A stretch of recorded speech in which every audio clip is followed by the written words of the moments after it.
Assalamu alaikum. I send you the greetings of peace, as is the Muslim tradition, and welcome you all to this very special seminar with some fantastic guests. We've got quite a mixed audience this afternoon, and we welcome you all. For the Muslims watching us live or on playback, a lot of the terminology may be familiar to you, and hopefully we will be able to provide some information and motivation from the Islamic faith, as well as some practical tips from our very, very experienced panel. For those of you who are from other faith groups, or indeed from, don't ascribe to a particular faith group, we hope that we will help you increase your understanding of what motivates many from within the Muslim community. You may not have heard some of the terminology or the concepts before, but hopefully you'll understand the kind of messaging you might need to consider when looking at engaging Muslims into your activities and your plans. Do bear in mind, obviously, that the Muslim community is not just one, it's not a monolith. You know, we're a very diverse community. It's pretty much every ethnicity you can think of that we have within the community, and we have different sects, different levels of practice. It's a very private thing, very personal thing. But what we go through today will no doubt provide a solid foundation on which to build your understanding. Now, for the past almost 3 weeks, almost a quarter of the world's population has been observing the month of Ramadan. Muslims have been fasting from all food, drink, yes, even water, and intimate relations from dawn until dusk. And we've been spending the month focused on our personal development and our spiritual renewal. Fasts for this year in the UK, they average between 16 to 17 hours, depending on where you are in the UK. But if you look at the whole world, it can be anything from about 11 and a half hours long through to about 21 hours long. It really does depend on where you are in the world. Now, Ramadan comes once a year as this grounding force. It's not unusual for Muslims to cut down or even cut out completely their consumption of television, of music, and increasingly social media as well. And this is the month of renewing intentions. It's reviewing the year gone by. It's about resetting one's direction. But what about sport and physical activity? Now, Islam is a way of life which encompasses all aspects of human life, spiritual as well as physical and mental, personal as well as communal, physical health as well as material wealth, and religious matters as well as political issues. And in Islam, our body and our health are considered as important gifts given to us by God. Our body is considered to be the trust given to us by God indeed. And we have to safeguard and protect this trust according to our faith. Now, being active and to exercise is not only acceptable in Islam, but it's also very much recommended. We're told about swimming, archery, horse riding, wrestling, fencing, and so many more sports and physical activities in our religious traditions. Even 2 of the 5 pillars of our key pillars of our faith are built on physical exertion, for example. So our daily prayers 5 times a day, you know, there's a physical element as well as a spiritual element to that. And even the Hajj, the annual Hajj pilgrimage that some Muslims are able to take part in, it involves a lot of physical exertion. So they're primarily acts of spiritual benefit, yes, but they undoubtedly have this physical benefits associated with them as well. Now, for me personally, sport has been an integral part of my life.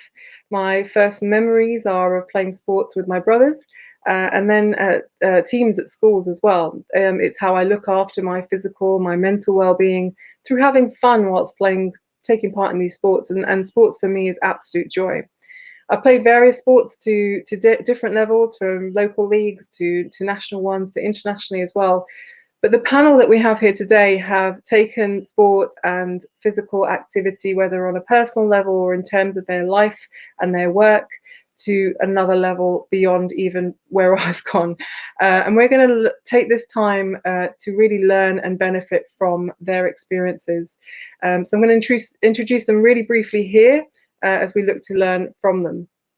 First of all, we have Zishan Akhtar, also known to me as Bhaijan or Big Brother, because that is what he is to me. He's my big brother, and I will not be calling him by his name because that would just be rude. So as his little sister, you'll hear me calling him Bhaijan throughout this session. Being my big brother is obviously the most important part of his life, but he also happens to be the founder of Zama Fit, the organization that has been bringing us the Ramadan 30-night challenge for the second year in a row. Professionally, Bajan is an IT analyst.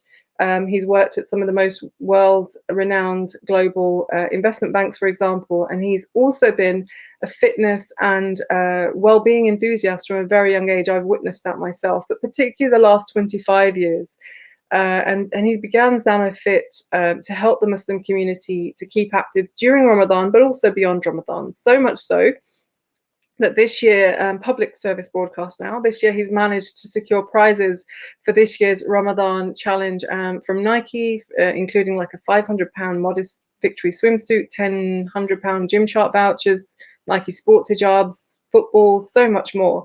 And I'll actually add the link to the giveaway in the comments for you to enter right away, because the draw does actually close next Sunday, so you only have a week left. We're also joined by Dana Abdul Kareem. Dana is an associate assistant head leading PE, PHSE and impacting whole school personal development in Sheffield. She's a trustee for the Chance to Shine charity, and they use the power of cricket to improve young people's lives. She's half English, half Palestinian, and Dana was the first hijabi to play for England and also the first hijabi to coach international level sports and qualify to teach PE in the UK. Amazing. Dana's also a member of Good Gym, where she runs and does good deeds, something she feels matches with her Muslim faith. And Ramadan for her, includes exercise. And it's interesting fact, she actually runs, she does the long runs that she does listening to the Quran as her playlist, and that's beautiful. And finally, we have Dr. Zafar Iqbal. So Zafar is a consultant in sports and exercise medicine and currently the head of sports medicine at Crystal Palace FC, having had similar roles at Liverpool Football Club, my club, and Tottenham Hotspur Football Club, the only doctor to have worked at 3 separate current Premier League clubs. That's amazing as well. He's also chairman of the Premier League Doctors Group and chairman of the FA Medical Society, which raises standards in the medical care of athletes. He's been part of the government's working group to help sports return during the current pandemic, which I know has been a huge, huge effort from everyone involved. Zafar is also a lecturer at Queen Mary's University in London, with an interest in promoting healthy lifestyles in South Asian communities and in raising awareness regarding sudden cardiac arrest or sudden cardiac death, and teaching CPR and the use of defibrillators, if I can say that properly. And if you noticed, just over a week ago in the football match between Crystal Palace and Leicester City Football Club, Cheick Kouyaté of Palace and Wesley Fofana of City broke their fast, you will have seen during the game. It's the first time the match was stopped in England, and it's the first time it's ever happened in English football. A massive moment, which Zafar played an integral part in organising. What a great message that moment sent right across the world. So well done to Zaf and to everyone that was involved with that. Now, before we get started with the panel, please remember this is an interactive session and we would love to have questions from our audience as well. So just go ahead and place them in the comments box and we'll look to get to them as soon as we can. So let's get to it. I would like to start by asking you all to tell us a little bit about your fitness journeys and why being active is important to you. Let's start with you, Bajan. Sure. Assalamu alaikum and hello everyone. So I guess sport runs in the family. My mum was president of a sports society at a school in Pakistan for many years, and has always encouraged my siblings and I to excel in all areas, including sports. So growing up, I was always active in different sports and played in sports to various levels. I guess the turning point for me in my health and fitness journey was when I was 18 years old. So there was a small period between when I was 16 and 18 where I wasn't as active. I wasn't making the right food choices. And then I still remember to this day, I was coming up to the end of my last examination, my A levels, and I said to myself, after I finished my last exam, I'm gonna start getting more active. And the journey started with a 10-minute very slow run the following day after my last exam, and every day from then on for the next 3 months or so, I added a minute at a time. So slowly increased my activity levels and made better food choices. And from there, I just went from strength to strength. So I had a deep passion for combat sports. So I trained in various sports. I took up Taekwondo, got to black belt level, and within a year and a half, I was taking classes as well. My instructor encouraged me to take classes. From there, I went on to amateur boxing and various different martial arts. I also was training with Derek Chisora at a time. Amateur when I was doing amateur boxing, we were doing a lot of fitness training together. And then from there, all culminated in me taking up mixed martial arts, which I have a very deep passion for. Again, at the time, my instructor was a professional fighter at the time, so I was kind of chucked into the deep end. So I used to get involved with sparring, full contact sparring, whether it be kickboxing, wrestling, Brazilian jiu-jitsu, because mixed martial arts incorporates the whole kind of everything martial arts related. So I also had an instructor that was fighting at the time for the UFC, which is the Ultimate Fighting Championship, which is kind of the top end of organization in mixed martial arts. So at all times when I was doing this, the main focus for me was obviously stay active, but also to help people. So whether it be my family, my friends, my colleagues at the different organizations I worked at. So in terms of why being active is important to me, I would say it gives me energy, makes me feel good about myself, and also it sets me up for the day. So and that allows me to be more efficient with my time. And then just coming back to why I like helping people, one of the reasons why I set up this ZamaFit channel was the last year or so has been very difficult for everyone due to the pandemic. And I remember this time last year during Ramadan, just before Ramadan, we'd just gone into lockdown, and I wanted to help people stay active, especially during Ramadan. And so we set up the ZamaFit channel, and this is the second year now that we're running the 30-night challenge. Thank you. Thanks for that introduction. That's really lovely to hear your journey. I've obviously seen it, but hopefully everyone will have enjoyed hearing a little bit about how ZamaFit came to be. Dana, I'll come to you next. Tell us a little bit about your journey. Well, I've got brothers and sisters, so we played in the garden. That was where it all started, playing TIG, inventing our own games. And actually, I found that I was good at it. I could catch a ball, I could kick a ball, and I really wanted to learn how to do those things better. And then I was really fortunate to be a young person in a time where being out on the street, on your bike, on your rollerblades was part of the culture of being a young person. It was a really fabulous road that I lived on with lots of other young people, all of us out playing these really silly games. We've all got different names for them. Basic hide and seek, we called it 45. And then at school, I found that, that wasn't just in my head that I was good at it. My teachers recognized that I could play anything with a ball.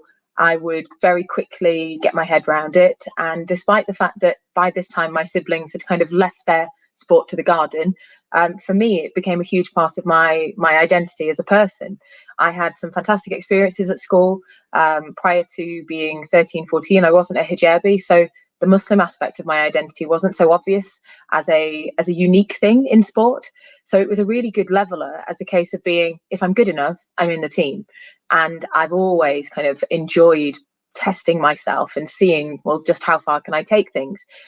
I then realized through my education in secondary school, not only do I like playing these things and doing these things, I really like teaching other people. So I would offer to volunteer at after school clubs for the younger year groups in everything from netball, hockey. I set up the football club at the school, athletics, rounders. And I found that not only is it a huge part of my physical identity as a player, but actually this is what I want to do with my career as well. And I found a way to marry those two together. It was only when it got to competing that I realized, hang on a minute, I am the only Muslim face. There aren't other people like me. And it wasn't until I was faced with with the situation as a player that I realized that this was an opportunity then for me to try and open up sport just from being a participant. And I've been really fortunate. I've got representative honours in football, in athletics. I once upon a time beat Jess Ennis in a throwing event in an athletics competition in Sheffield. So I hold on to that very dearly as a PE teacher. And I was on my way to being a footballer for my country prior to an injury. And I thought that was it. I thought that there's no way that I'm going to get to meet that dream of being an England international. And then rounders, a sport that I didn't know had international level opportunities, opened itself out. And differently to some of my other experiences in sport, they didn't see my uniqueness as a barrier. They saw it as an opportunity. So worked with me and my parents to enable me by adapting the kit, by adapting the uniform, by being sympathetic to some of my needs as a Muslim performer, because of course the rounder season fell into the Ramadan season. So I've learned by being a player how to be able to listen to my body, prepare, be disciplined. And I've tried to then use that in what I've done in my career as a sportswoman. Latterly, I still compete, I still play netball and rounders, but I've taken to running over the past 8 years. And that was as a consequence of losing my mum, Allah Yirhamha. I've never been a runner. It's never been something that I found interesting or a curiosity to really push myself. I've been an out and out games player, learning about myself, socializing with others, mixing with others.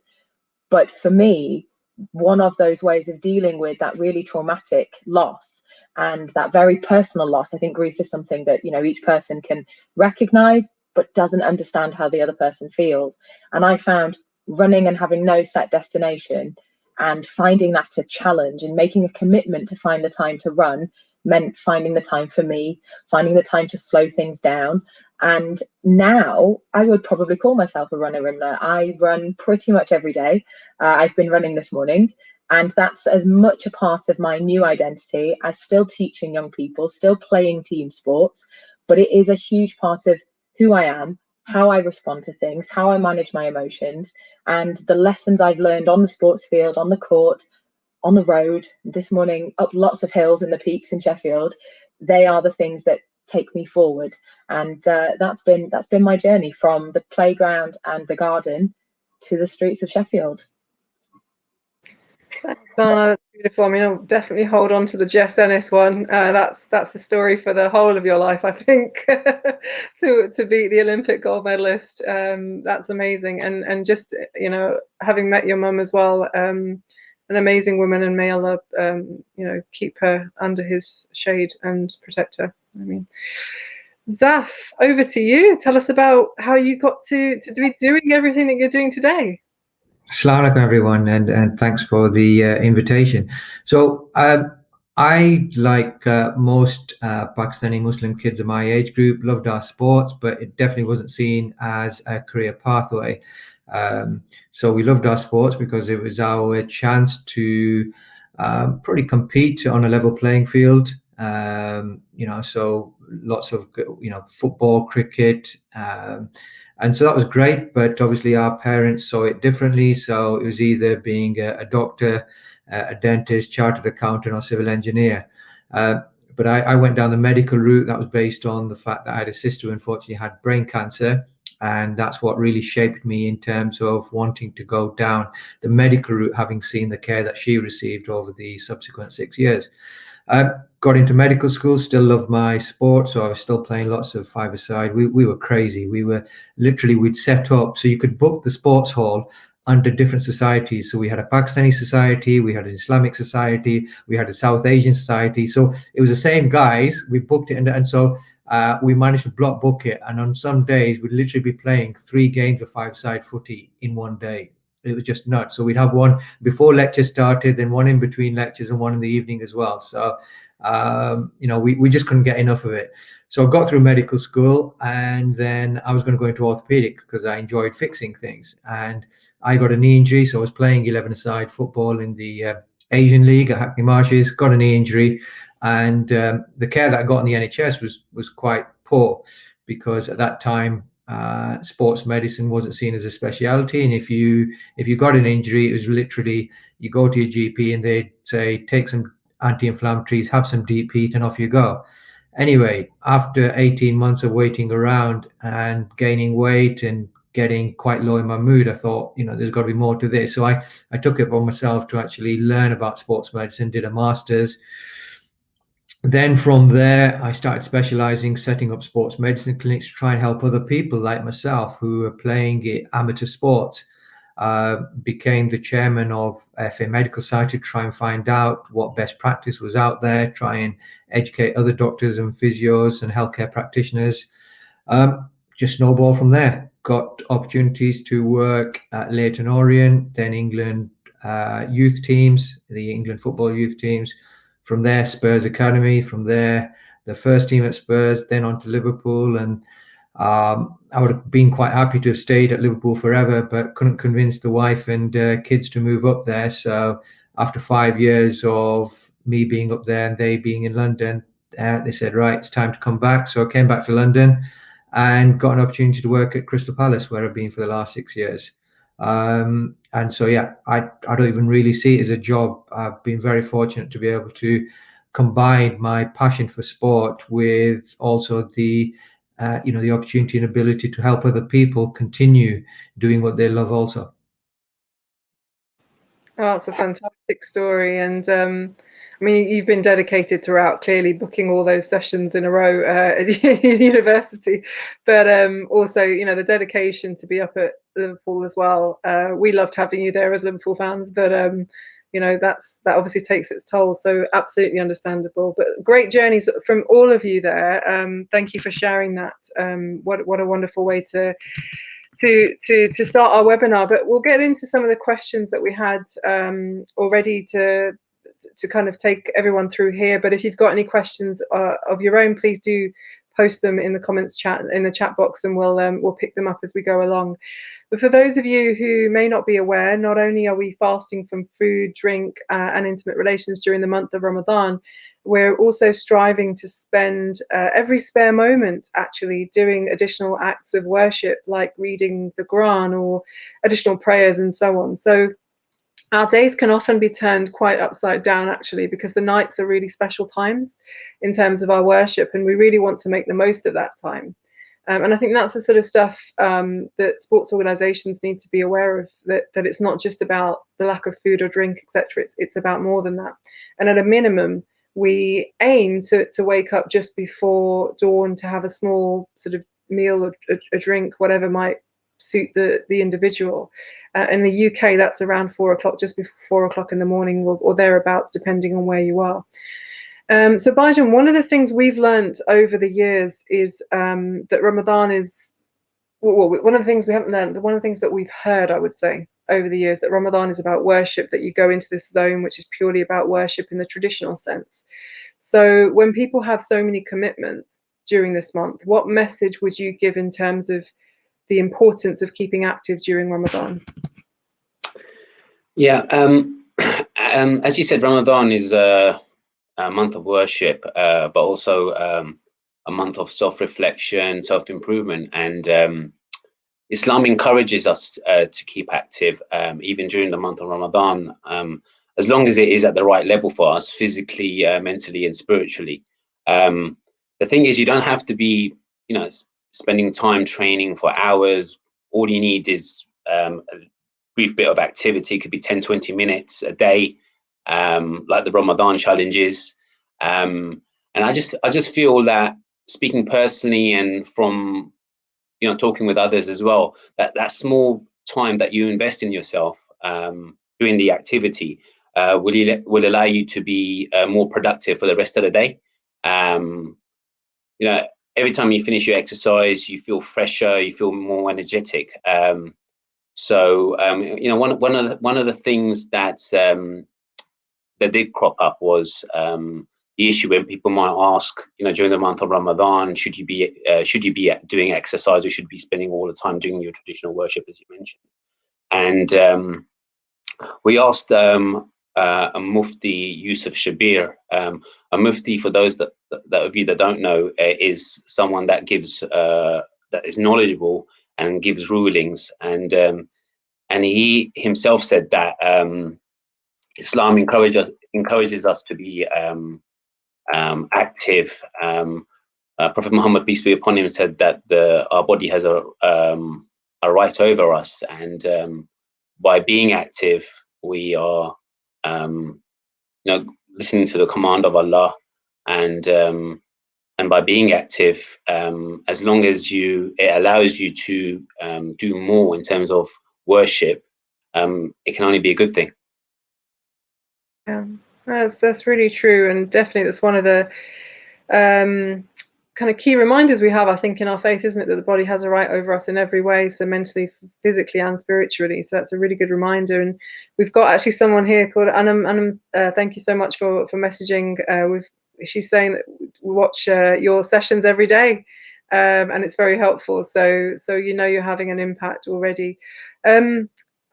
Before I move to my next question, we've got a couple of questions coming through on the chat. So Anam's also asking, how do we maintain our fitness during Ramadan? So I think, that's sort of what Baijan's talked about there. But Dana, did you want to come in about that? Yeah, I think you've got to obviously take the fitness maintenance with a measure of realism. It's not about sustaining the same activity levels, because of the month of Ramadan does ask for so much more from Muslims that are taking part, because of the extras and the effect of sleep. I think the impact of sleep, the change of routine, does affect everybody very differently. I can only speak for myself, but it's not the food and the water that I find the challenge. It's trying to get the hours in before then doing my day job, and then fulfilling my Islamic commitments and my Ramadan commitments of an evening. So in terms of the best way to maintain, it's about making sure that you do enough. So it isn't a case of putting pedal to the metal. It isn't a case of doing nothing at all, but ticking things over. Can you find 10 minutes to go on a walk? And it may be at a much lower intensity, but actually developing your low aerobic energy stores, your low aerobic capacity, is just as important. Can you move a little? Can you do some stretches? Can you mobilize the joints? Because there is so much invisible physical activity within most of our days. The lockdown has probably prevented many of us from doing those things. So that conscious decision of, I'm going to go for a walk, or can I get off the bus one stop earlier, or can I go and walk to a family friend to deliver iftar treats rather than getting in the car, those things will be contributing, because of the change to working and living and staying up longer in the evening does have a physical toll on itself. So by ignoring physical activity, by ignoring the chances to keep moving, I think you are at risk of plateauing. Similarly, pushing too hard and doing too much, that can be just as destructive, because then it can impact and inhibit your ability to fast and focus. So listening to your body, recognizing that this month isn't about, you're not going to go and run a personal best or lift your heaviest weights during Ramadan. It's about maintaining and finding that balance. And for each person, it may be one person's weights is another person's run, but that run will be at an intensity that you can manage and sustain and still have the quality of life and the quality to then commit to the rest of the month of Ramadan, which is the most critical thing. But the worst thing that you can do is be critical of the effort that you are taking to try and do those things. I think that's just as dangerous. Yeah, really, really good advice there, Dana. So hopefully that was helpful. And there's a question also, Zaf, which I feel like as a doctor as well, you're probably the best place to help us understand, which is just after iftar, people feel quite sleepy, and therefore, how does that then impact their ability to be moving and keeping active? So what would you say in terms of that? The first question I'd probably be asking is, what kind of foods are you having to open the iftar? Because that's really a critical point. We've already heard in terms of the benefits of fasting, the benefits of trying to maintain fitness as best as you can. And I'll just echo what's already been said, that it's not a time to try new things in terms of physical activity, to try and push yourself. It's about trying to maintain, because fasting in itself is, and Ramzan is a time which is difficult in itself. So nutrition is obviously massively important, as well as a physical activity. And one of the issues that I have is that people will fast, and then when it comes to iftar time, they will just go crazy. And what I mean by that is that they will just absolutely pile the food on, and the wrong kinds of foods, as if they haven't seen food for like 3 weeks, as opposed to the last time they'd seen it was just 16 hours ago. And it's the wrong kinds of foods as well. They'll pile on enough food, more than three, the equivalent of what 3 people could eat, and put it on social media. And that's not what it's about. It's about moderation in terms of your food and having the right kinds of food as well. Certainly, if you're having foods which contain lots of carbohydrates, lots of sugar, what that does is that increases your insulin levels. And that's the hormone that is released by the body to try and reduce your sugar levels and make it go back into the blood cells and the tissues.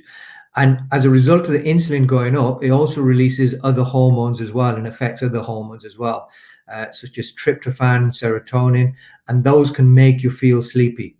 So and then the other part to it is that if you've got a huge amount of food in your stomach, that's got to be digested. So what the body then does is all the blood is being diverted to the stomach to try and digest the samosas and the faludas and whatever else that people are deciding to have, instead of being used for the brain and the muscles. So it's the body's own way of telling you, look, you're having too much, take it easy, and everything is about moderation. And as well as the physical activity, we can't forget the nutrition. It's really important that we be sensible with regards to what we eat as well, so we don't undo the work of all the benefits that we gain from fasting.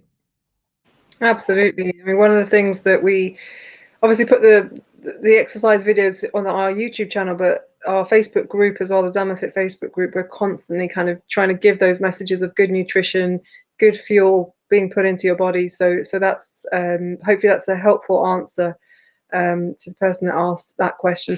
I just want to come back to you, Baijan, now. We know that the Prophet ﷺ, peace be upon him, is said to have walked with purpose, right? So what people might call nowadays brisk walking. So we know that all types of kind of activities are encouraged. We've got people watching this session who work with grassroots communities or are from those communities. They might want to understand when the best time is to work out for the fasting person. So could you give some thoughts on that, and also what kind of activities they could do? Because it's interesting, one of the questions that we've actually had in the comments is, can exercise during Ramadan, during fasting hours, be considered dangerous? So there's obviously a question there about that. And what are the obvious signs around potentially exerting ourselves too much? So I wonder whether Zaf could pick up on the latter around some of the medical side, maybe of exercising while fasting. But Baijan, if you wanted to talk about, what your kind of thoughts are on when to exercise. Yeah, sure. So I'll start off with me personally. So I like to exercise about an hour or so before iftar. But I've been training for many years while I'm fasting, so I'm used to it. It works well for me. I like to get my training out of the way and then have my evening meal, the iftar, with my family. But I know some people, some of my friends, for example, they like to have take something light on board before they work out. So they might have some dates, a bit of water, or something light like soup, and then do their workout. And then so that's another choice, or you could even do it after your main meal. But like Dr. Zafar Iqbal just mentioned, it depends on you making the right food choices. If you have too much on board, then you feel lethargic, you won't want to work out. So even after having your main meal, maybe 2 to 3 hours afterwards, you could do a workout. But if you do that, you have to make sure you drink plenty of water during the workout and after your workout too, so that your body remains hydrated. And also you have to ensure you have a good suhoor meal, which is your early morning meal, so that you don't struggle the following day after doing exercise so close to, in between your iftar meal and your suhoor, because the window is so small. And in terms of activities, I myself like to, during the 30-night challenge, we do short workouts, 10, 15, 20-minute workouts. I like to vary the training just to keep it fresh. Sometimes I like to go for a walk. So as Dana mentioned, it's good for your aerobic capacity to go on a gentle walk sometimes, just to stretch your legs. And then you could, once you're used to that and you feel comfortable and you're feeling good, you could turn that into a brisk walk. But like other people have said, you should always listen to your body, see how you feel from day to day, because the fasting hours are long. So you have to make sure you don't do something which is detrimental to you. Absolutely. And Zaf, do you want to come in just on kind of your thoughts in addition to what Bajan's just said there around, potentially being concerned about exercising whilst fasting, and any sort of tips on that? We've also had a request to talk about avoiding the risks of dehydration actually as part of exercising during Ramadan. Okay, so first, as Brother Zishan has said, that the times in terms of when to train, those are probably quite sensible suggestions. Other people may, and I know Sister Dana has said that she trains earlier in the day because that fits in with her routine, but the fact is that she's been used to it and she's been doing that a long time, so that's fine. But for other people, there may be other ways of doing it to make it safe for themselves. So the idea of fasting just before iftar is of training just before iftar is a sensible one, because of the fact that you can then rehydrate and replace your glycogen, which is your energy stores, quite quickly after you've completed your activity. The other one is waiting a couple of hours so you've got enough energy stores, glycogen on board, and that you're well hydrated, so you can do some more physical activity a couple of hours after opening your fast is again a sensible suggestion. In terms of whether it can be considered dangerous, well, the whole purpose of any activity is about maintenance. It's not to try and get any records, it's not try and get any personal bests, and so it's not meant to be painful. And so we say, look, the minimum you should be trying to do is moderate intensity physical activity. And what we mean by that is any activity which causes you to feel slightly warm, slightly short of breath, and make your heart rate go up. So you can get the benefits of physical activity by doing just that. So that can be a brisk walk, going up and down stairs. That doesn't have to be all done in one go. So for adults, that's 30 minutes 5 times a week. And you can easily do that. So that can be split up in 2 lots of 15 minutes. So it's only dangerous if you allow it to be dangerous, in the sense that if you try and, overexert yourself, and you're not going to get the opportunity to rehydrate yourself, then of course you are going to put yourself at increased risk of medical issues, but also injuries as well. So it's about being sensible. It's about doing things that you've been comfortable with in the past and maybe reducing that. Ramadan definitely isn't the time to actually increase your physical activity more than what you're normally used to. Really good practical advice there. Thanks, Seth. I just wanted to come back to you as well, because I find there's a bit of an overlap here in terms of what I was thinking of, and that's the fact that you work really closely with elite athletes for so long now, so many years that you've done this. And as everyday Muslims, that aren't at the level of elite athletes, who aren't working out on that regular basis throughout the year, and at that high level, what would you say are the key things that we can still learn from what the athletes do and apply it to our lives? So specifically in terms of Ramadan here, what do you think we can learn from them?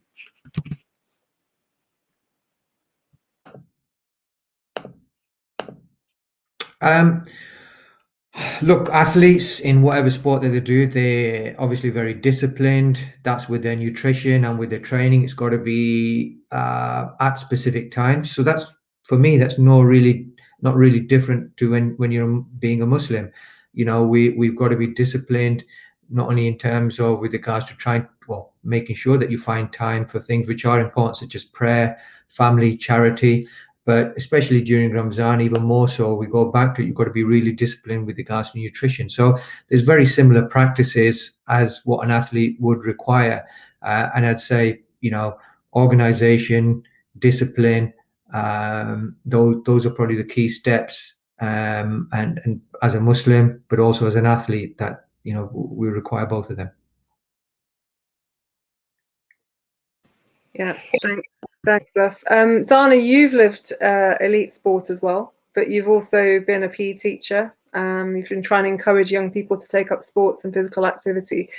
And what I'm really interested to understand is how you've translated what you learnt in your time playing rounders for England and applied it to your life being in the team, but being sort of in terms of the wider impact on what you're doing today and how you apply it to your life. So how can the everyday Muslim, or indeed those from other communities, learn from your experiences? What are your hacks? Watermelon, I think, starting off really simply, good watermelon. The question about how do we rehydrate, that's one of the biggest challenges, I think, for anybody, regardless of if you've got Ramadan. How do you actually look after your body and fuel it correctly so that you can train the next day and thereafter? And it's one of the bigger challenges if you're active during this month. And so I've consciously, over the years, through playing all the different sports that I've done, played around with the hydrating foods, trying to figure out what is the best fit. So I cut down on my sugars. I move away from caffeine leading up to Ramadan, because I know that has a diuretic effect, and it doesn't help me. It just produces a pulsating headache. But I, over the years, have thought about, right, well, so that I am naturally hydrating in the obvious ways, but what else can I do? Lots of cucumber, lots of watermelon, lots of really natural foods to supplement the rest of the food that I'm trying to take on board. I consciously really pushed the idea of warming up and cooling down, which I think as a youngster that was much more agile and lithe. It's a part of physical activity that I think people tend to forget. Preparing to be active is just as important as the active part, and especially during Ramadan, I think the pre-exercise and the post-exercise actions and movements are critical. The last thing you want to do is go out on that first brisk walk or try and do something a little bit different and find that your body is really not happy with it the next day and the next day, and then you'll put off from it. As a teacher, I have learned that preparation is key and that routine matters. And as a performer, as Dr. Zafford said, it's this idea of discipline and routine. I know what I need to drink and how much I need to drink, and I have a very specific bottle that has all these measurements on that I consciously will use during this period of time to force myself to drink, because if we can quite easily take for granted, assuming that we are well enough, assuming that we are hydrated enough, and then you get to suhoor time, realize I've completely underprepared for the day. And it's a very difficult thing. It's like thinking through fog. One of the things that I've experienced as a teacher is that Ramadan head fog that happens, where for me it's about 2 or 3 o'clock, where suddenly my brain doesn't work in the same way, and the kind of fatigue of fasting and the fatigue of being up earlier and trying to still work and meet my daily capacity, my daily expectations upon self, doing my job. The fatigue of just being out and about can show itself. As a sportswoman, I've had to think about, well, how can I preserve my best for when I need to perform? And that includes sometimes learning to say no, sometimes having a nap and realizing that during this month it's really important to get some additional rest, trying to move away from things like screen time, which we try and actively avoid during Ramadan anyway, because it's about maximizing our time to be more focused on our faith. But thinking about fresh air, what's going to make me feel better, what's going to help my head stay calm. For me, that involves listening to the Quran, and if I'm really struggling, I'll put it on to sleep and to help calm me down, to clear my head. And as a teacher, I think those are the kind of things to look for. It's not about being really kind of explicit with what has to happen. It's about being honest, saying no, and actually that being a powerful thing. Getting good watermelon, which if you don't know how to get good watermelon, my dad's tried and trusted method. You pick it up and you hit its bottom, and if it reverbs, it's a good one. So that's probably one of the best hacks that I can give you, because that for me, and the joy of sharing watermelon and finding different ways of trying to enjoy it, that has been massively important for energizing, hydrating, keeping me quite realistic with my capacity. Because we're at this stage now of Ramadan where our stomachs have shrunk. We're at that point where you can have a glass of water and you feel full. So it's being clever about, well, what is the right thing first? Not, do I want another samosa? Well, of course I do, but no, I need to have the right thing, and then it all kind of falls into it. But as a teacher, the hardest part is the routine that you have to stick to still. So for my Muslim students, I know how tired they are on a period 5. So it would be wrong of me during Ramadan to insist that they go and do the 1500 meters. So it's adapting the physical activity so that it supports what they're trying to do. And I think those that have played sport and those that haven't played sport, when you are working with one another, that's when you can enable everybody to be successful. So yeah, it's all about the watermelon, Rimla.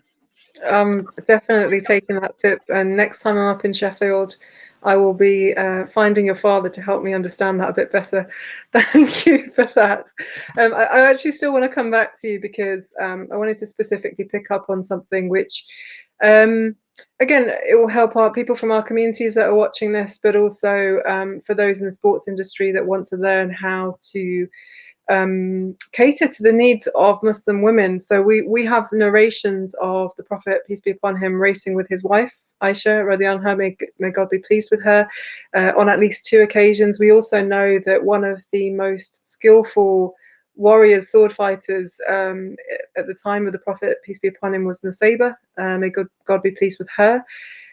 So much so that actually the Prophet, peace be upon him, he named the day of one of the major battles, the Battle of Uhud, in her name. He called it the day of Amara. I forget her name that she was known as, but he named it after her. And you know, that to me just points to just a couple of examples of how our women were physically fit and physically strong, and yet our women now, overall, I would say overall, are the most inactive in the UK. We have some, obviously, like yourself, who are very active, but in terms of some of the figures, the stats that we have, the surveys that we have, we're definitely one of the most inactive communities as females. And so what I wanted to understand from you is, how can our communities and also the sports industry encourage our women through this legacy of strength? We have this clear legacy of strength and commitment to well-being that's within our faith. So how can we, you know, encourage that more? Sadly, it's a necessary and it's a must. You're right. I think 97% of British Muslims are sedentary. They're not active enough. They're not reaching their daily requirements. And increasingly, it has been women for a very long time, but it is also now starting to show itself in Muslim men. Personally, I think some of the reasons for that are the lack of education. You know, you've just given 2 really good examples of where the Quran actively encourages and highlights strength, fitness, health on women's stories, but they're not celebrated or reminded within the community. So I think there is some responsibility of the community to look at that there is no tradition of inactivity. That has been a learned habit. And some of that may well be because of the other expectations of duty that Muslim women tend to take on within the family. And one of the challenges of, you know, this when am I active, and whether or not it should be before iftar or after, quite often it's the women of the household who are preparing the food for iftari time. So that hour and that time before breaking fast becomes a very you know, it's premium prep time, it's premium food time. And increasingly I think women have been able to hide behind their duty and not recognize that it is just as important to be active and to role model that for their children and for their families and within their communities. The other challenge has been when organisations have looked to provide opportunities for physical activity for the Muslim community. So there are cricket leagues and football leagues and lots of things that are happening to try and encourage activity from ethnic groups, but it's at the wrong time again when you consider the roles that women tend to play within Muslim families. And, you know, would my mother have ever gone to a 10 till midnight badminton? No, she wouldn't. She had 6 children under the age of 7 at one point. It was never going to happen. So it's about matching the provision to the person and to the group. Where it's been most successful has been when it's been run by Muslim teams and groups, or even where the Muslim community have been collaborated with to say, right, well, how do we actually provide for you? Where would you like it to be? Is it a walking group? Is it a mother and children's event that could be a little bit more flexible with how the activity happens? Is it about safe examples of activity at home? And you know, the Zama Fit doesn't require any special equipment. It's in your house, in the privacy of your own space, where again, I think some Muslim women are still nervous to be active in environments where they are still the minority face. And I think that's still a barrier that we put on ourselves. I am very aware that regardless of my ethnicity and my visibility as being often the token one, I can cope with that. That is something that I have always had around me. So I'm prepared to be the only face. But I'm very aware that I am a white face in a hijab. So I benefit from an element of privilege with that as well. So I think it's that recognizing how can we give appropriate activity that Muslim women can take ownership of? How can the Muslim community celebrate health maintenance? And I think that's the real push here. This is not about physical endeavor and skill. This is about health maintenance. The statistics that are linked to this inactivity are catastrophic. They are, you know, this is something that I think all people would recognize as this is a need for change. This is a need for action. But reinforcing that actually the Quran is endorsing that physical activity is a life must rather than a lifestyle. We must do this for maintenance of health. And it is un-Islamic to not do it. It is un-Islamic to deny yourself the chance to be well.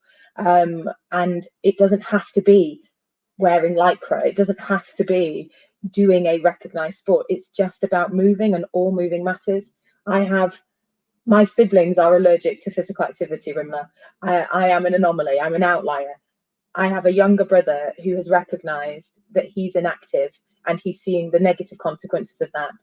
And so the way that we are working is small steps together, where we are looking at, well, what can we do today? And it started with 500 meters.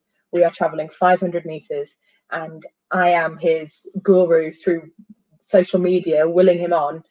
But every day that he does it, and now my very, very Arab dad in his shibshibs and sandals is walking as well, they are starting to recognize the physical change, the mental change, excuse me, just by moving. And I think we need to give ourselves more permission to be selfish in our self-preservation. And the Muslim community have been so selfless that, you know, the Muslim women I know give to everybody. They give to everybody first and forget themselves. And actually, maybe we need to flip the narrative and say, right, well, do you first. And how do we do you? And how do we help you do you? And organizations and supporters within sport that want to really change that really sad statistic of the morbidity rates from this kind of community should talk to Muslim women, hear them say, I'm nervous, hear them say, I don't know where to go, or I don't know how to do it, and then work with them to give them a realistic step forward. But that would be transformative if that could happen. And I feel it is absolutely necessary that it happens. Well, yesterday, it needed to happen yesterday. So yeah, if this can do this, Rim, if you can get someone to fix it, that would be wonderful. Maybe your brother. Just like that. Just get your brother to do it. My brother will do it, exactly. No, you're right. You know, that was part of the reason for Zama Fit doing it the way that we're doing it, was obviously the lockdown and the fact that we couldn't, you know, gyms were shut and sports teams or activities had all shut down, and we needed something. But at the same time, it is about your space, your time. You're right, you know, our women, a lot of them are, you know, preparing the meals, and an hour before is just not possible. So find those 20 minutes, and we need as families, I guess, to support one another towards better health and well-being ultimately. So I think that's really important. And I'm going to shamelessly just talk about the giveaway once more. We've got these amazing prizes, not just because we want people to do our workouts. No, you don't need to do our workouts necessarily. We want you to be a part of the community. We want you to access these amazing prizes that we've got. The links in the comments box for you to go to, and part of it is because we don't want barriers to be there. You know, clothing can be a barrier. You know, lycra and things like that is what is available out there for men and women, really tight fitting stuff, and here's an opportunity for you to obtain something that's going to help you keep active. And you're so right also, you know, in terms of just understanding how diverse and different our Muslim communities are.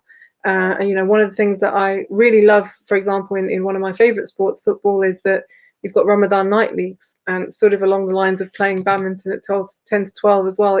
But at the same time, the women aren't necessarily going to go to that because they might not feel safe or they might not feel comfortable, whatever it might be. So it really is a very tailored approach that's definitely needed.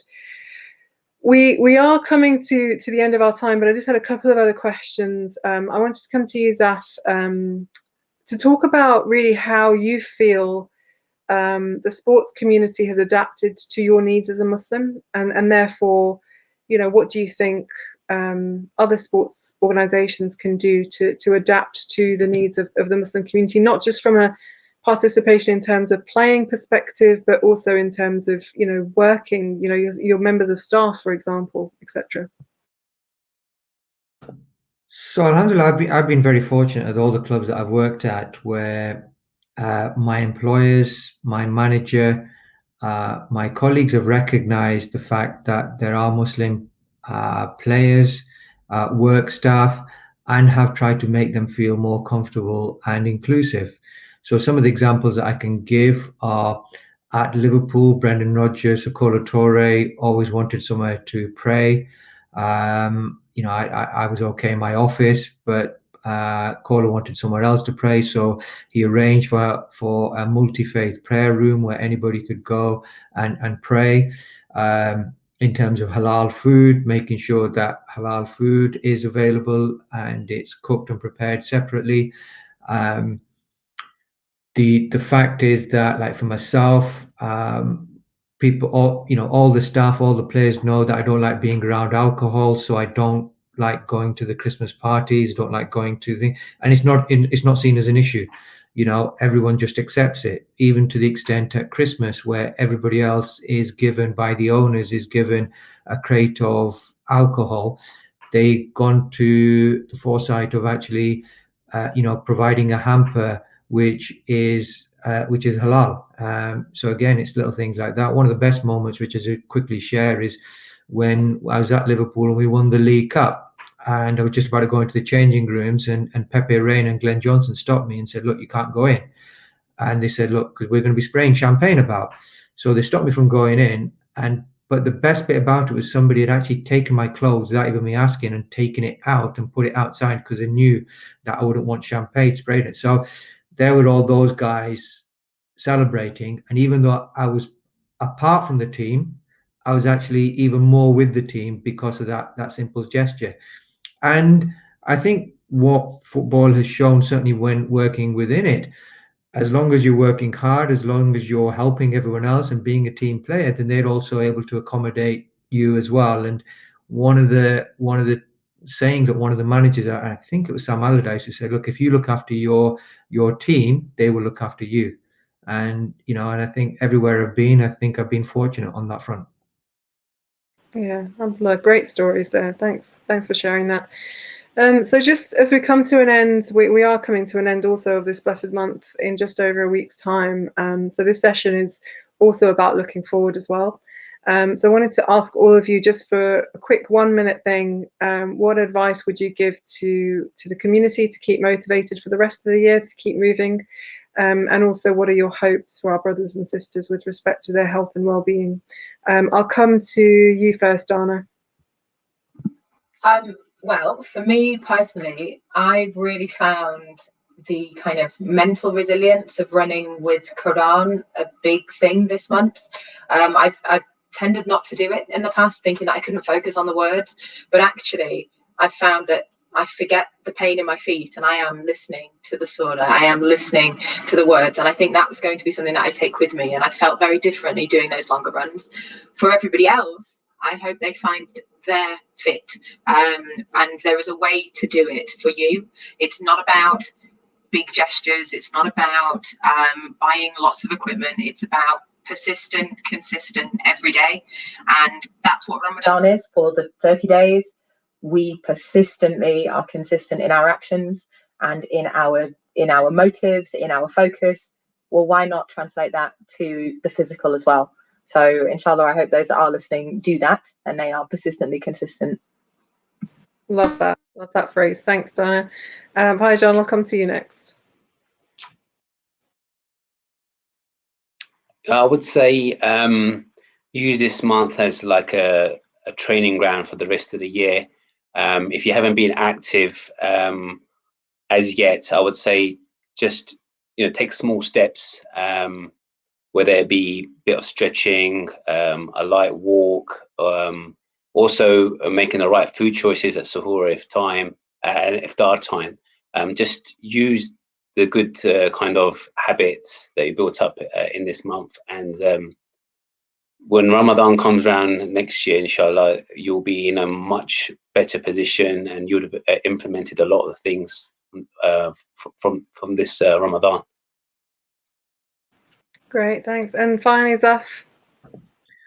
Just to echo what has already been said, but more importantly, from a doctor's perspective, the best medicine you can really have, and I don't want to sound cliched, but is physical activity. The evidence that is out there in terms of reducing diabetes, in terms of reducing heart disease, you can't get that same benefit with medication.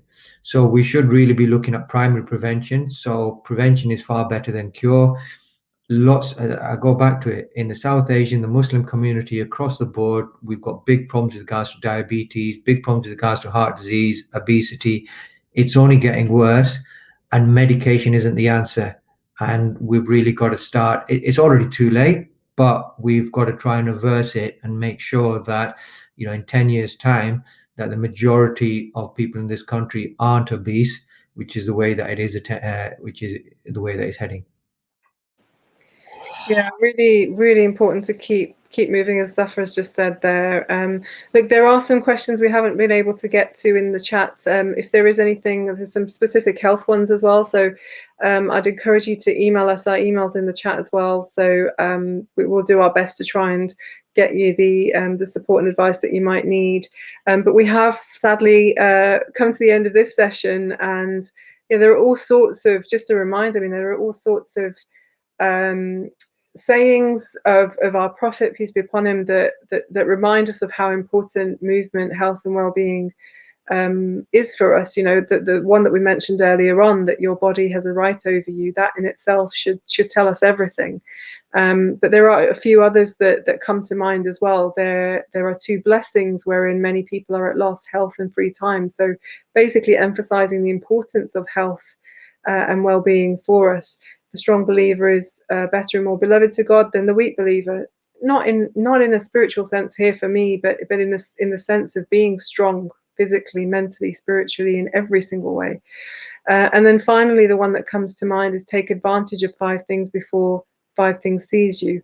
And one of the 5 things is your health before your illness. So constant reminders are in the faith. These are the kind of messages that our community should remind ourselves of, we should remind each other of, and those that work with our communities to do the same, use it as the messaging to ensure that people remain engaged in sport and well-being, whether that's through your activities and plans or otherwise. So just leaves me to say, remember, you can keep connected with the work we're doing here at Zama Fit through this YouTube channel, as well as our Facebook community, the Facebook group that we have, which is the Zama Fit Facebook group. We'd like to thank Sports England actually for their support for this Ramadan campaign, once again, including this session today. And it just leaves me to say, finally, I'd like to thank our fantastic panel for their insights and for taking time out of their very precious schedules to spend time with us. We really do appreciate it. And finally, thank you all for joining us this afternoon. Wishing you a wonderful rest of the Ramadan, and I hope that you'll carry this knowledge with you throughout the year. Assalamu alaikum.